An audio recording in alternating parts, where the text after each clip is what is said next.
સહજાત્મ સ્વરૂપ પરમ ગુરુ જય પ્રભુ. તમારો પ્રશ્ન નારકીના દુઃખો અને તેના કારણ અંગે છે.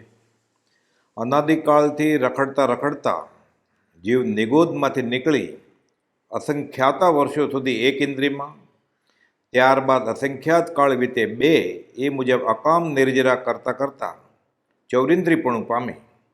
ત્યાંથી વળી ઘણા લાંબા કાળે અસંગની પંચેન્દ્રિયમાં લાખો કરોડો વર્ષો સુધી જન્મ મરણ કર્યા કરે. ભયંકર દુઃખો વેઠતા વેઠતા ક્યારેક પંચેન્દ્રિયપણું પામે છે અને સંગની પંચેન્દ્રિય બને છે, અથવા તો ફરી નીચલી ગતિમાં પણ ચાલ્યો જાય એવું બનવા પામે છે. પંચેન્દ્રિયમાં જાય તો ત્યાં ચાર પ્રકાર છે. અહીં નારક, દેવ, મનુષ્ય અને તિર્યંતના ભવોમાં કેટલા ભવો જન્મ મરણ થયા કરે. વચ્ચે પાછા પાપો કરી કર્મો બાંધી એકેન્દ્રિય એટલે પૃથ્વીકાય વગેરેના તથા ક્યારેક પાછા બાદર નિગોદ કે સૂક્ષ્મ નિગોદમાં પણ જીવ ચાલ્યો જાય છે. આ પૃથ્વીની નીચે 7 નરક છે. પહેલી નરક પૃથ્વીનું નામ રત્નપ્રભા છે. આ નરકાવાસોમાં સૂર્ય, ચંદ્ર, ગ્રહ, નક્ષત્ર કે તારા નથી, તેથી પ્રકાશ ન મળે. ઘોર ભયંકર અંધકારમય છે, પ્રકાશ જ નહીં, અને તેથી જમીન પણ અનેક પ્રકારના ભયંકર દુર્ગંધીવાળા અશુચિ પદાર્થોથી ભરેલી જ રહે છે. લોહી, પરુ, વિષ્ટા આદિક નરકના નિષ્કુટોમાં ઉત્પન્ન થયા કરે છે. સિંહ, વાઘ, વરુ, સર્પ, ચિત્તા, બિલાડી વગેરે હિંસક પશુઓ કે ઘુવડ, બાજ વગેરે હિંસક પક્ષીઓ પણ નરક આયુષ્ય બાંધી નરકમાં ઉત્પન્ન થાય છે. જેમ મનુષ્ય અહીં ગર્ભમાં ઉત્પન્ન થાય તેમ અહીંથી મરીને સૌ પ્રથમ નરકમાં ઉત્પન્ન થનાર જીવો આ નિષ્કુષ્ટોમાં ઉત્પન્ન થાય છે. ઉત્પન્ન થયા પછી અહીં રહેલા અશુચિ પદાર્થોનો જ ખોરાક ગ્રહણ કરે છે અને તેનાથી શરીર બનાવે છે. થોડા જ વખતમાં શરીર મોટું થાય છે, નિષ્કુટોમાં સમાતું નથી અને મોઢું સાંકડું હોવાથી બહાર પણ નીકળી શકાતું નથી. નિષ્કુટોની દિવાલો વજ્ર જેવી મજબૂત હોય છે, તે તોડીને પણ બહાર નીકળી શકાય નહીં, તેથી વજ્રની દિવાલો દ્વારા શરીર દબાયા કરે.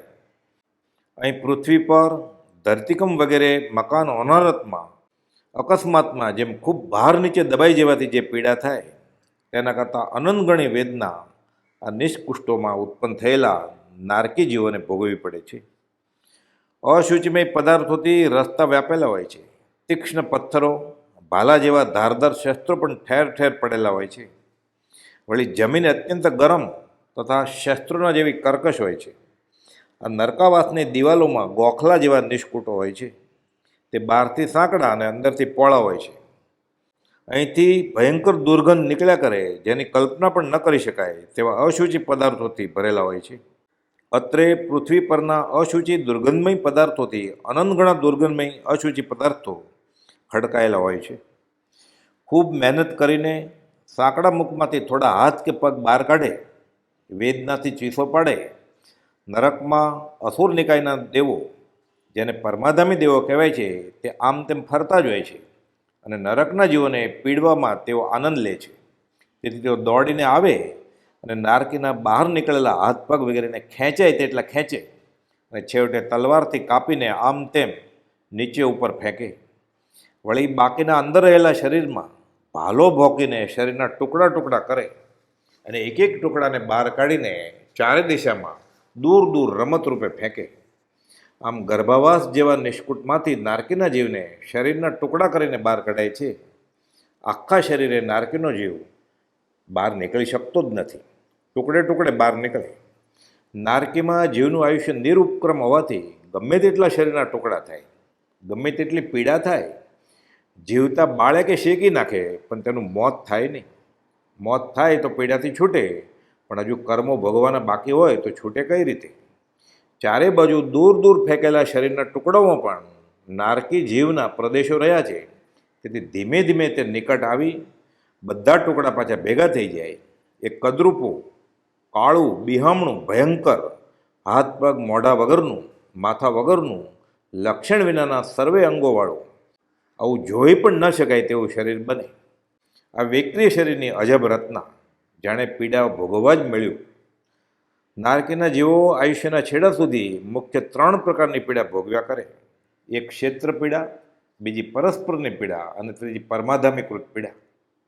ક્ષેત્ર પીડા નારકી ક્ષેત્રનું અંધારું અને સ્થાન બધા ભયંકર દુર્ગંધ આદિથી ભરેલા હોય છે. ગરમી અસહ્ય.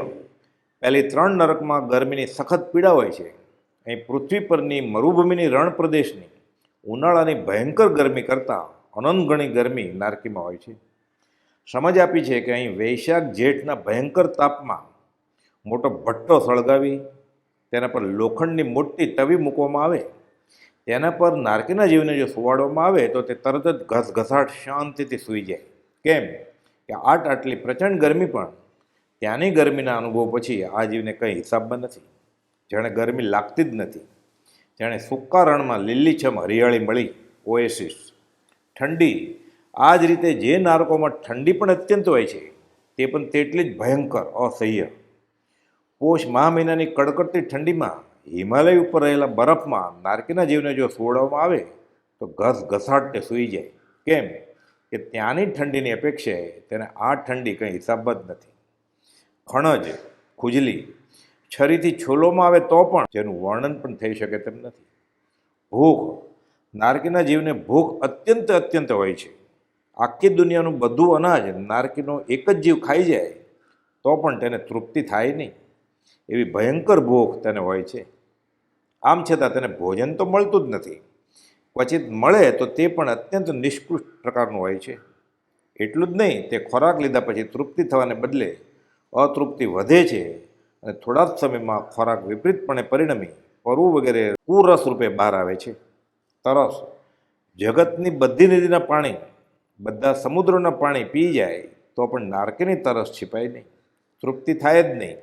આવી ભયંકર તૃષા તાળવું જીભ કંઠ આદિને શોષી નાખનારી એવી આ નારકીના જીવને સતત પીડા અનુભવાય છે.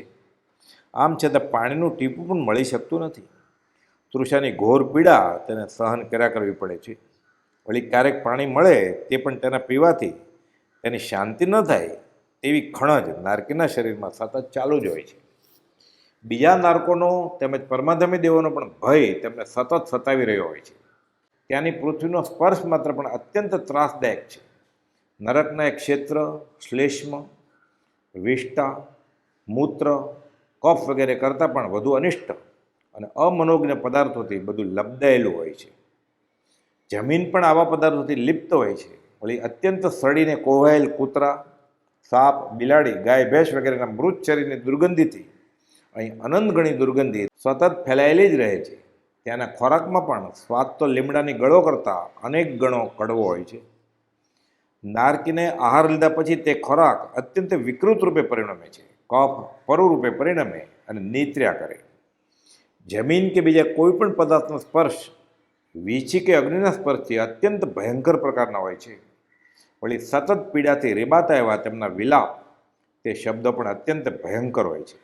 બિહામણા પરસ્પર વેદના નારકીમાં રહેલા જીવો અત્યંત દુઃખ ભોગવતા છતાં તેઓના રાગ દ્વેષ વેર ઝેર ક્રોધ માન માયા લોભ વગેરે કાંઈ કશાય ઓછા થતા નથી. આ જીવ નરકના દુઃખો વેઠવા તૈયાર છે પણ તેના કારણભૂત રાગ દ્વેષ કશાયો છોડવા તૈયાર નથી. જ્ઞાનીને આ બધું વિચિત્ર જણાય છે.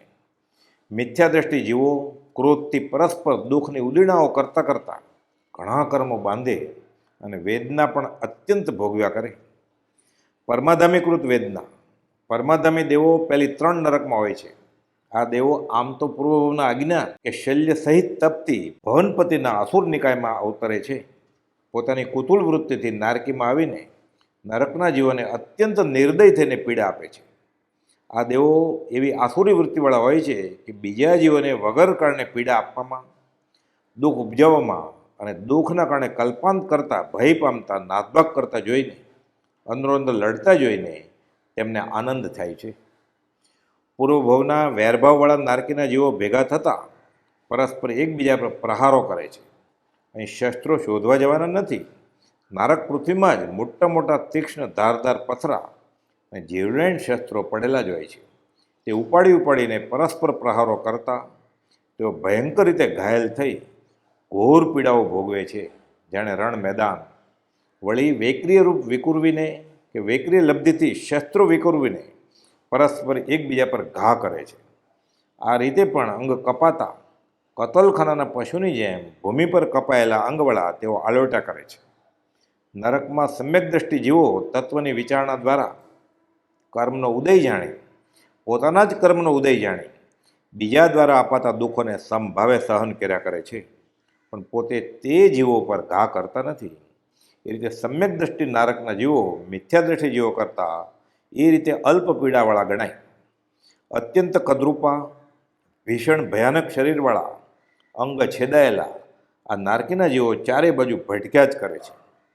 પરમાધામી દેવો તેને પકડે છે, ભાલા ગોચે છે, શરીરના ટુકડાઓ કરી વારંવાર આમ તેમ ફેંકે છે.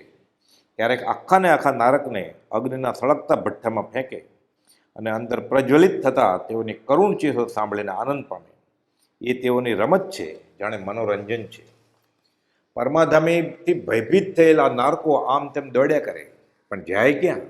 તેને દૂરથી બાણોથી વીંધી નાખે, નજીક જઈ તલવારથી માથું ને ધડ જુદા કરે, ક્યારેક હાથ પગ વગેરે કાપી નાખે, ક્યારેક પકડીને શેરડીની જેમ યંત્રમાં પણ પીલે, ક્યારેક ઉકળતા પાણીમાં નાખીને બાફે છે, મકાઈની જેમ અગ્નિમાં જીવતા શેકે છે.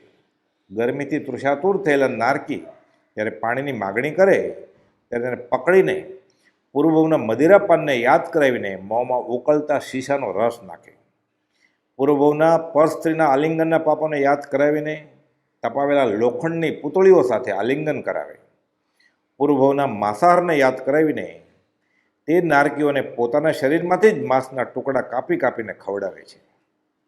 અત્યંત તીક્ષ્ણ ચાલમલી નામના વૃક્ષ પર નારકને ચડાવે, તેના શરીરમાં કાંટા ભોકાય અને પછી ખેંચીને કાઢે, અને આ કાંટા સાથે પણ તેને ખેંચે અને કાંટાની ઘોર વેદના ભોગવે. એ પારમાધામી દેવો મનોરંજન તરીકે માણે છે. દોડતા નારક પર પાછળથી બાણની વર્ષા કરી તેને વીંધી નાખે. કેટલાક પરમાધામીઓ વજ્રથી નારકીના જીવને ચૂરા પણ કરે. મીઠાને પથ્થરથી વાટીએ તે રીતે તેની ખાંડણી આકાર કરી તેમાં આ તાંબાને સીસાને ગરમ કરીને પ્રવાહીમય બનાવેલા ઉકળતા રસને નાખે. વળી કેટલાક પરમાધામી દેવો વૈક્રિય શક્તિથી ઘુવડ, સિંહ, વાઘ વગેરે જંગલી જાનવરોની વિકુણા કરીને તેના વડે આ નારકોની કદર્થના કરે, હેરાનગતિ કરે, વીછીઓ વિકુરવે અને તેના શરીરને ઘેરી લે. વળી ક્યારેક પોતાની તામસી વૃત્તિઓ સંતોષવા કુકડાઓની માફક નારકીઓને પરસ્પર લડાવે. ક્યારેક પરમાધામી દેવો નારકના જીવના કાન કાપે, ક્યારેક આંખ ઉખેડીને નાખે, ફોડે, હાથ પગ કાપી નાખે, છાતી બાળે અને નાક કાપે. વિકુર્વિત વાંકસીને ભક્ષ્ય તરીકે નારકીને ફેંકે અને ખોરાક તરીકે આપે. અવારનવાર પરમાધામી દેવો આખા નારકને અથવા તેના શરીરના અંગોપાંગ કાપીને શરીરના ટુકડાઓને ચૂર્ણ જેવા કર્યા કરે. કેટલાકને યંત્રોમાં પીલ્યા કરે, કેટલાકને ભાલામાં નાખીને પરોવે. કરવતથી સુથાર જેમ લાકડું વેરે તેમ નારકીના જીવને વેરીને કાપી નાખે છે. નારકીમાં મોટી કુંભીઓ લોખંડની કુંભી જેવી હોય તેની નીચે ભયંકર અગ્નિ પ્રગટાવી કુંભીમાં નારકીને નાખીને જીવતા પકાવે, રાંધે કે શેકે, ક્યારેક બાફે, ક્યારેક નારકીના શરીરના ટુકડા ટુકડા કરી તેલમાં ભજીયા તળે તેમ તળે અને છમ છમ કરતા તળે. નારકીની ચામડી ઉતરડી નાખી તેમાં ક્ષાર પણ ભભરાવે. ભયંકર અગ્નિના તાપથી તપેલા નારકો જેને જોઈ પણ ન શકાય એવા તાંબા અને સીસાનો રસ લાવીને ગળામાં સાણસો નાખી પીવડાવે છે અને પૂર્વભવના મદિરાપાનની ફરી ફરી યાદ કરાવે છે. ઉપર ઉછાળે છે. ઉપરથી પડતા એવા નારકને વજ્ર જેવી ચાંચોથી વિકુર્વિત વૈક્રિય બાત સંભળી ઘુવડ જેવા પક્ષીઓ પીડે છે. ક્યારેક વૈક્રિય વાઘસિંહ પણ તેમના શરીરના ટુકડા કરે છે. ભયંકર કોટીના દુઃખોથી પીડિત, અનાથ, નિરાધાર, રક્ષણહીન, સદા ભયભીત નારકો પીડાથી બચવા આમ તેમ ભટકે છે, પરંતુ ક્યાંય રક્ષણ મળતું નથી. ક્યાંય ક્ષણભર પણ શાંતિ મળતી નથી, વિસામો નથી. પરમાધામી દેવોથી બચવા દોડ્યા કરતા એવા નારકને દૂરથી આગળ એક નદી દેખાય. નદીમાં ઠંડક મળશે તેવી આશાથી નારકો દોડે. નદી પાસે પહોંચે, નદીમાં ભૂસકો મારે, પણ ત્યાં તો નદીનું પાણી ભયંકર તાંબા કે લોખંડના પીગળેલા રસ જેવું અતિ તપેલું હોય છે. તેથી તેમાં આખું શરીર છૂટું પડી જાય. આમ તેમ રખડતા બળી ગયેલા શરીરના અવયવો પાછા કિનારે આવે અને તે જ ટુકડામાંથી ફરી તેનું શરીર રચાઈ જાય છે. પરમાધામી દેવો નારકીના સર્વ અંગોને ફાડી નાખે અને ગમે ત્યાં ફેંક્યા કરે. આ સિવાય પણ અનેક પ્રકારની પીડાઓ પરમાધર્મી દેવો આપ્યા કરે છે. હવે છાંયે બેસવું એમ વિચારે ત્યાં ઝાડની છાયામાં બેસવા જાય ત્યાં તો ક્ષણ વારવા જ મોટા મોટા પથ્થરોને ઉછાળી ભમાવીને પાડતું એક મોટું વંટોળિયું આવે. ઝાડો અને તેની શાખાઓ પણ ચલાયમાન થઈ જાય અને છાયામાં બેઠા નારકો પર કાંટાઓથી ભરપૂર તથા તલવાર આદિ શસ્ત્રો જેવી ડાળીઓ પડે, હાથ પગ કપાઈ જાય, ક્યારેક પેટ પણ છૂંદાઈ જાય, અંગોપાંગ ભેદાઈ જાય અને ક્યારેક માથા પર પડતા માથું પણ છેદાઈ જાય અને શરીરના ખંડ થાય. અહીં પ્રથમ નારકીમાં જગન્ય આયુષ્ય 10,000 વર્ષ છે.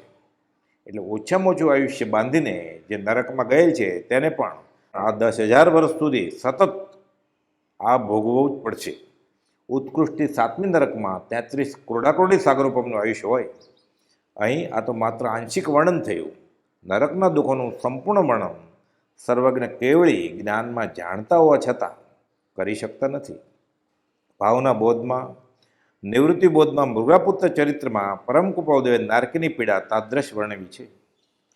જુવા આમિષ મદિરાદારી, આહેટક ચોરી પરનારી, એ સપ્તવ્યસન દુગ્ધઈ, દુરિત મૂળ દુર્ગતિ કે જાય. જુગાર, માંસાહાર, મદિરા, વેશ્યાગમન, શિકાર, જાણી જોઈને જીવ મારવા તે, ચોરી, પરસ્ત્રીગમન, આ 7માંથી કોઈ પણ વ્યસનનું સેવન જીવને દુર્ગતિએ ધકેલે છે. સમાધિ, સોપાન, શૌચ ધર્મ પૂજ્ય બ્રહ્મચારીજી બોધે છે કે સંસારમાં જીવાઇન્દ્રિય અને કામને વશ થઈને જીવ પોતાને ભૂલી નરક ગતિમાં લઈ જાય તેવા મહાન નિંદ્ય પરિણામ અને પ્રવૃત્તિ કરે છે. સંસારમાં ભોજનની લંપટતા જ પરિણામને મલિન કરનાર છે. તેવી વાંછાનો ત્યાગ કરીને સંસાર પરિભ્રમણથી આત્માને બચાવો. જીવઘાતના કરનારા કોટી તીર્થોમાં સ્નાન કરે, સર્વ તીર્થ સ્થળોની યાત્રા કરે, કરોડો રૂપિયાનું દાન કરે, કરોડો વર્ષ સુધી તપ કરે, સર્વશાસ્ત્રો પોતે ભણે, બીજાને ભણાવે તો પણ તેમની શુદ્ધિ કદાપી થતી નથી. અભક્ષ્ય ભક્ષણ કરનારના પરિણામ એવા મલિન હોય છે કે કરોડો વાર ધર્મનો ઉપદેશ અને સર્વ સિદ્ધાંતોની વ્યાખ્યા ઘણા વર્ષો સુધી સાંભળે તો પણ કદી હૃદયમાં તેનો પ્રવેશ થતો નથી. પૂજ્ય બ્રહ્મચારીજી અહીં માર્મિક બોધ આપે છે કે 50 વર્ષો સુધી શાસ્ત્ર શ્રવણ કર્યું હોય તો પણ ધર્મના સ્વરૂપનું ભાન નથી એવા ઘણા આપણે પ્રત્યક્ષ દેખીએ છીએ. એ બધું અભક્ષ ભક્ષણનું પર સ્ત્રીની અભિલાષાનું ફળ છે. તે બધાની તૃષ્ણા તજવા જ્ઞાની બોધે છે. મોક્ષમાળા પ્રવેશિકામાં તૃષ્ણાના પાઠમાં પણ આ બોધદાયક હકીકત પૂજ્ય બ્રહ્મચારીજીએ ટાંકી છે. માત્ર જીભ ઉપર રહે તેટલા વખતનો આનંદ, ક્ષણભરના સ્વાદનો આનંદ લેવા ખાતર જે અભક્ષ ખાનપાન વાપરે છે અને જો તેથી નિવર્તે તો જીવ કેટલા દુઃખોથી બચવા પામે તે તો નારકીની વેદની વારંવાર વાંચી વિચારી જીવ નિર્ધાર લે અને કરતો રહ્યો તે કરવું છોડે તો ભાવિ પોતાના હાથમાં છે એમ જ્ઞાની બોધે છે. કહેનાર કઈ છૂટે, આ પર્યુષણ જેવા દિવસોમાં જીવ અભક્ષ ખાનપાનના પચખાંડ લે, આજીવન આનો ત્યાગ કરે તો જીવ છૂટે, નહીં તો રજકણ તારા રજળ છે. જેમ રજળતી રેત એ જીવ હવે ચેત ચેત નર ચેત સહજાત્મ સ્વરૂપ પરમ ગુરુ.